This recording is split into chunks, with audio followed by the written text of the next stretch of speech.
Apple just launched Apple Intelligence. They call it a revolution, world-shaking. But actually, it's features others have had since forever. Look at Tim Cook on that stage. He's standing there, hands folded, looking like a proud dad at a piano recital where the kid just finally learned how to play hot cross buns. Except the kid is a $3 trillion company, and the piano is a feature that summarizes your emails. We've seen this movie before. Apple waits, they watch, they let everyone else trip over their own feet in the dark. Then they walk in, turn on the lights, and act like they invented the sun. But in 2026, the gap between the marketing and the reality has become a canyon. How did they do it? How did Apple convince 1.4 billion people that a summarize button was worth a $1,200 hardware upgrade? We are currently witnessing the greatest marketing heist in the history of Silicon Valley. This isn't just a product launch, it's a masterclass in how to sell the past as the future. To understand how we got here, we have to talk about the Siri Lobotomy. Let's travel back to the ancient times of 2011 to 2024. For over a decade, Siri was the tech world's favorite punching bag. It was the digital assistant that couldn't set 2 timers at once without having a nervous breakdown. You'd ask for the weather in London, and it would give you directions to a laundromat in Kentucky. While Siri was struggling to understand that call mom didn't mean search for bread, the rest of the world was moving at light speed. By 2023, ChatGPT was passing the bar exam. Google was writing code. Midjourney was painting masterpieces. And Apple? Apple was quietly making sure your emojis looked slightly more three-dimensional. Siri wasn't just behind. Siri was stuck in a time loop. It was the family dog that kept walking into the same sliding glass door for 13 years straight.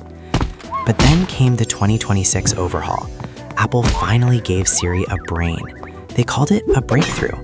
In reality, Siri finally graduated from kindergarten while the rest of the AI world was already finishing their PhDs. And yet, you probably didn't notice the lack of actual intelligence at first. Why? Because of the glow. When you trigger the new Siri, the entire edge of your screen pulses with this gorgeous, hypnotic rainbow light. It's beautiful. It's fluid.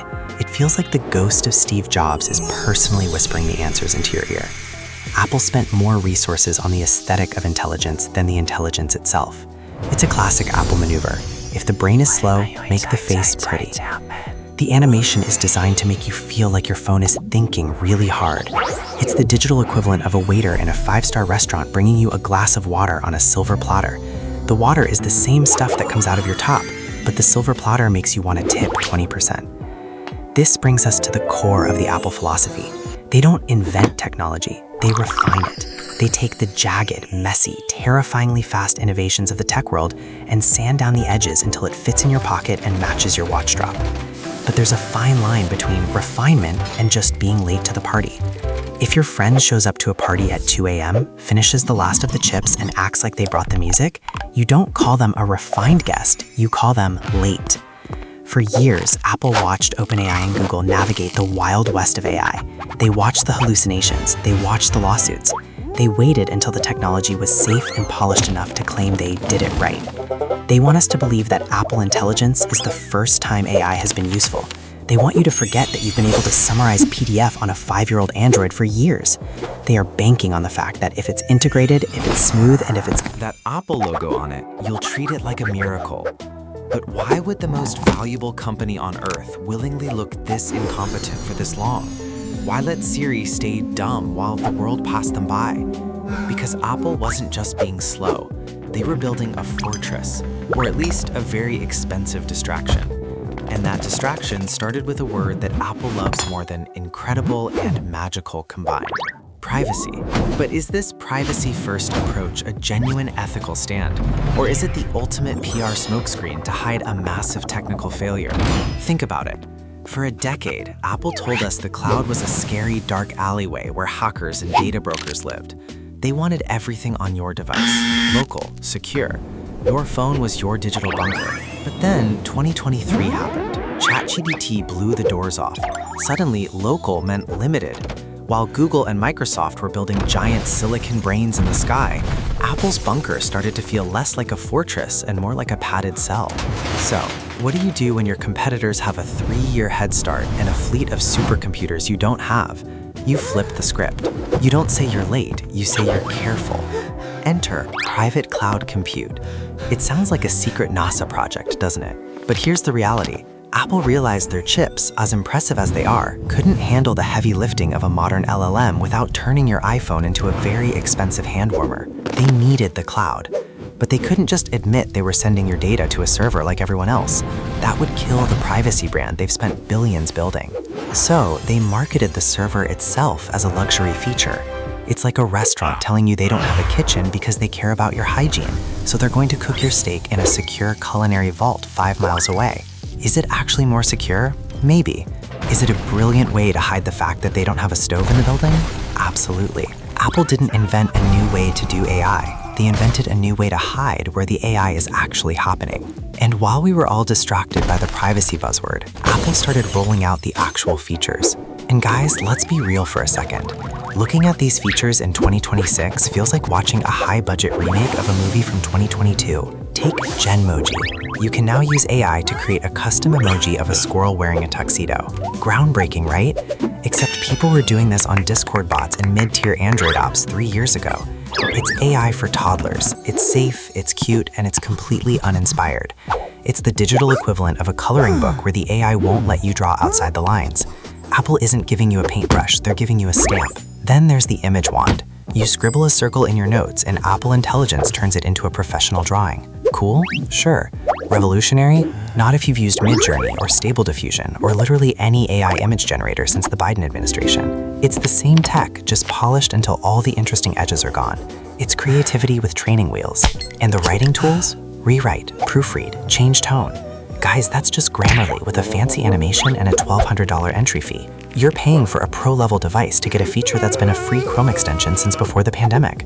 Apple is selling us the convenience of integration, but they're branding it as the birth of a new era of human intelligence. But the biggest giveaway that Apple was caught with their pants down isn't the features they built, it's the ones they didn't. Remember when Steve Jobs used to talk about vertical integration? The idea that Apple controls the hardware, the software, and everything in between? That's the Apple religion. But when it came to the actual intelligence part of Apple, Intelligence, the high-level, complex reasoning that makes AI actually useful, Apple blinked. They had to call Sam Altman. Think about how insane that is. The most valuable company in history, the kings of the closed ecosystem, had to outsource their flagship feature to OpenAI because their own models were still stuck in middle school. It's the ultimate irony. Siri is the face of the operation, but ChatGPT is the brain. It's like buying a Ferrari and finding out it has a Honda engine under the hood. It'll get you where you're going, but don't pretend you're driving a masterpiece of proprietary engineering. And then there's the global delay. You might have heard that Apple Intelligence didn't launch in Europe or China right away. Apple framed this as a noble stand for user rights against mean regulators. But let's look at the scoreboard. Google navigated those laws, Microsoft navigated those laws, Samsung did it. The reality? Apple wasn't standing up for your rights. They were scrambling. They hadn't built the infrastructure to comply with those laws because they didn't think they needed this soon. The privacy delay was a frantic multi-billion-dollar scramble disguised as a moral crusade. It's a pattern we see over and over. Apple takes a technical limitation, like being 3 years behind on LLMs, and wraps it in a beautiful, privacy-focused ribbon. They make you feel like you're being protected, when really you're just being managed. But even if you buy into the privacy pitch, and even if you love the safe emojis, there's a catch. A very, very expensive catch. Because Apple didn't just want to change how you use your phone. They wanted to change which phone you're allowed to use. And they've built a massive digital paywall to make sure you pay up. Welcome to the great digital velvet rope. To get these groundbreaking features that, let's be honest, have been standard on every other platform since the mid-20s, Apple decided you needed a ticket. And that ticket cost $1,200. See, Apple didn't just launch AI. They launched a massive hardware upgrade cycle disguised as a software update. They told us that only the latest, greatest, most expensive Pro chips, the M5s and M6s, could handle the sheer weight of Apple Intelligence. But wait a minute, you can run a significantly more powerful version of ChatGPT on a 5-year-old budget Android through a basic web browser. You can get better summaries on a Chromebook. Yet, according to Cupertino, your perfectly functional iPhone 15 is suddenly a paperweight in the age of intelligence. It's the ultimate form of planned obsolescence. They've turned a summarize button into a luxury status symbol. Think about the economy of the taco here. Imagine you're hungry for a taco. You can go to a stand and buy one for $5. It's a great taco. It's spicy, it's fresh, and it works. But then Apple comes along. They tell you they've reinvented the taco. It's the same meat, it's the same tortilla, but to eat it, you have to buy a specialized $1,000 titanium plate that only works with Apple-certified salsa. You're paying a massive premium for the plate just to get a taco you could have bought years ago for the price of a lunch special. Apple Intelligence didn't just redefine AI, it redefined how much we're willing to pay for a summarize button. We are literally subsidizing Apple's late arrival to the party by buying the most expensive hardware they've ever made. So why do we do it? Why are we all standing in line for the titanium plate? Because of the integration trap. Apple knows you aren't going to leave. You're not going to copy-paste your texts into a separate AI op like some kind of digital peasant. They know that having a half-decent AI baked directly into iMessage is more valuable to you than having a god-tier AI sitting in a different tab. It's the convenience tax.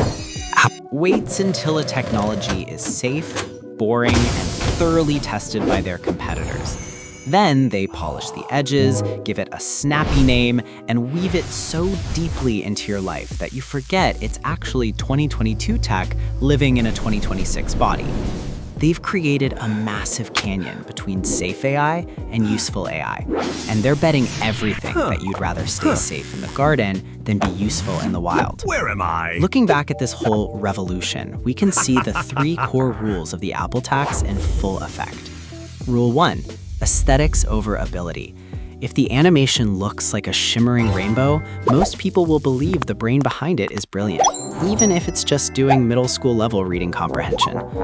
Rule 2, privacy as a product.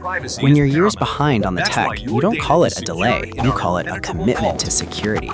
You turn your weakness into your biggest marketing strength. And Rule 3, the ecosystem anchor. Integration beats innovation every single time. If it's easy to use, we don't care if it's old. At the end of the day, Apple Intelligence is a beautiful, smooth, incredibly well-marketed time capsule from 4 years ago. It's the most polished version of the past we've ever seen. So, are we actually buying intelligence, or are we just buying the logo? Redefining intelligence. It's a catchy slogan, but it feels more like redefining how we let Tim Cook reach into our pockets every single September. But hey, look on the bright side. At least the Siri animation looks really pretty while it tells you it can't find your keys for the 3rd time today. Stay smart, guys, and don't let the marketing glow blind you to the math. Is that M6 upgrade actually worth the mortgage payment? Click right here to see how Apple's Pro chips stock up against hardware half their price. And if you want more deep dives into the tech industry's most expensive secrets, hit that subscribe button. I'll see you in the next one.